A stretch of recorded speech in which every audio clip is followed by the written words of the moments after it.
Selamat malam, Ibu Bapak, saudara-saudari yang dikasihi Tuhan. Kita bertemu kembali dalam syafaat malam GKI Gading Indah di saat ini. Mari kita melanjutkan perenungan kita dari dalam Kitab Pengkhotbah pasal 10 kali ini untuk ayat 13 sampai ayatnya yang ke-15.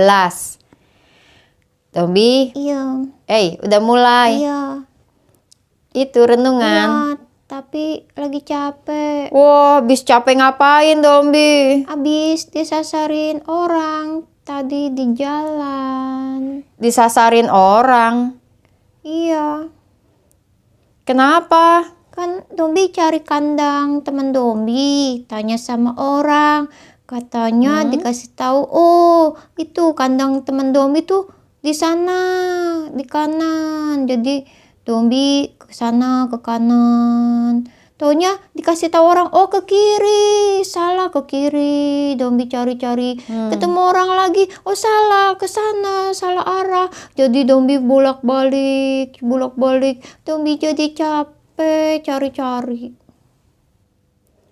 Oh, ketemu nggak Dombi tapinya? Ketemu setelah muter-muter cari-cari, akhirnya sih ketemu juga kandangnya.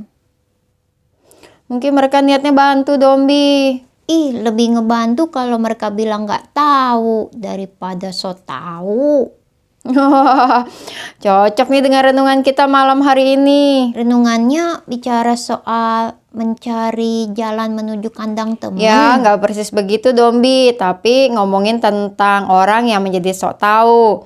Nih, yuk kita lihat ayat Alkitabnya.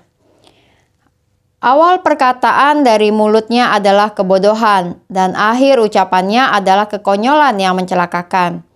Orang bodoh banyak bicaranya, padahal manusia tidak tahu apa yang akan terjadi. Siapakah yang akan mengatakan kepadanya apa yang akan terjadi sesudah dia?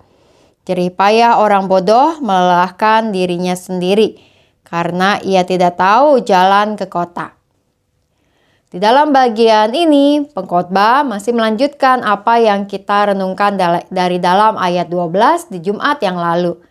Orang bodoh yang berkata-kata manis, yang kata-katanya seakan-akan benar, ada kebenaran, tetapi dia sedang menjadi orang yang sok tahu. Dari awal sampai akhir, kata pengkhotbah, kata-katanya hanya kebodohan dan kekonyolan. Tidak ada gunanya, tidak ada yang benarnya. Tapi demikianlah orang bodoh di sini digambarkan, yaitu menjadi orang yang sok tahu tentang apa yang terjadi. Bahkan sok tahu tentang masa depan, tentang kehidupan yang ada setelah dia. Padahal ya dia tidak mengetahui apa-apa. Bahkan pengkhotbah mengkritik dan menegur orang bodoh yang tidak tahu jalan ke kota, tidak tahu jalannya. Tetapi ya karena sok taunya akhirnya dia hanya melelahkan diri. Dan bisa melelahkan yang lain juga seperti Dombi. Ya orang-orang yang sok tahu memang bikin capek ya Dombi. Kan lebih baik kalau tidak tahu ya bilang saja tidak tahu. Itu akan lebih membantu. Iya betul Dombi, dan membutuhkan tentu saja sebuah kerendahan hati untuk bersedia mengatakan bahwa kita tidak tahu saat memang kita tidak tahu. Daripada kita menjadi orang-orang yang sok tahu lalu kemudian menyesatkan diri sendiri dan menyesatkan orang lain. Jadi pelajaran buat Dombi berhati-hati dengan ucapan orang lain. Ya, lain kali ya berhati-hati dalam bertanya pada orang ya Dombi. Pastikan orang yang kita tanya memang orang yang benar-benar tahu tentang hal itu. Supaya akhirnya kita tidak terjebak. Kadang orang yang so tahu kayak meyakinkan gitu ngomongnya. Dan menariknya pengkhotbah mengatakan bahwa orang bodoh itu banyak bicaranya. Ya mungkin ada benarnya juga bukan? Orang-orang yang berhikmat, orang-orang yang bijaksana dan bahkan orang-orang yang punya banyak ilmu dan pandai seringkali bahkan menjadi orang-orang yang diam. Ketika ditanya baru memberi jawaban tetapi tidak menjadi orang yang so tahu mengumbar pengetahuannya. Ya memang kita bersama belajar kembali dari dalam kitab Pengkhotbah malam hari ini. Supaya jangan jadi orang yang sok tahu. Katakan tidak tahu saat kita tidak tahu, sehingga tidak menyusahkan orang lain dan menyusahkan diri kita sendiri. Mari kini kita menaikkan doa-doa kita. Kita berdoa. Tuhan yang Maha Kasih, kami datang ke hadapan hadirat-Mu, biarlah kami menjadi umat yang belajar dari hikmat Tuhan, sehingga kami menjadi orang-orang yang bijak dalam hidup kami.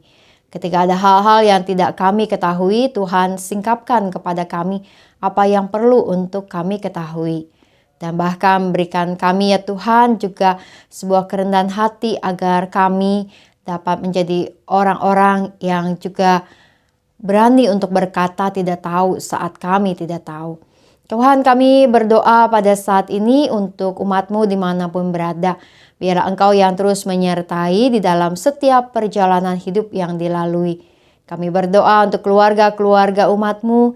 Biarlah kiranya Tuhan juga Engkau yang memberikan sukacita, kedamaian, dan bahkan banyak kasih sayang terjadi dalam hidup kami bersama keluarga. Kami berdoa untuk berbagai kegiatan-kegiatan gereja di bulan keluarga, juga untuk PKT yang akan dilakukan di hari Sabtu depan, kiranya bisa berlangsung dengan baik dan menambah kesehatan mental kami ketika kami bersama-sama mengikuti acara tersebut. Kami berdoa ya Tuhan juga untuk berbagai perbaikan yang dilakukan baik di lift aula penabur maupun juga lift di gereja serta rooftop.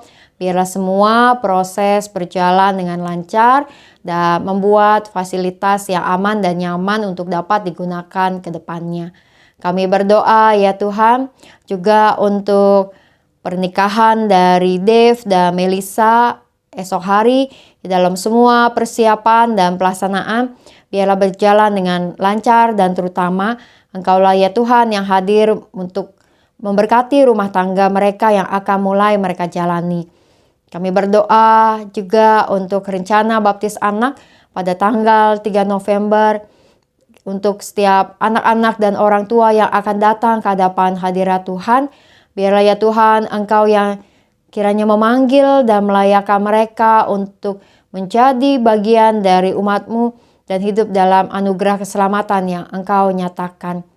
Kami berdoa juga ya Tuhan bagi kehidupan kami sebagai bangsa dan negara di dalam berbagai persiapan menjelang pelantikan presiden dan wakil presiden serta penyusunan kabinet yang baru. Tuhan berikanlah hikmat kepada para pemimpin-pemimpin kami yang baru nanti dan bahkan juga seluruh jajarannya, juga seluruh wakil-wakil rakyat agar di dalam semua upaya ke depan mereka dapat sungguh-sungguh punya hati yang hendak membangun negeri ini bersama-sama. Patahkanlah setiap niat-niat buruk yang hendak mengacau atau hendak membuat negeri kami menjadi terpecah belah. Dan sebaliknya biarlah semakin banyak orang-orang yang muncul untuk menjaga persatuan bahkan juga kemajuan bersama-sama. Kami datang ke hadapan hadirat-Mu membawa doa kami ya Tuhan. Kami percaya bahwa Engkau mendengar. Dalam nama Tuhan kami Yesus Kristus kami berdoa.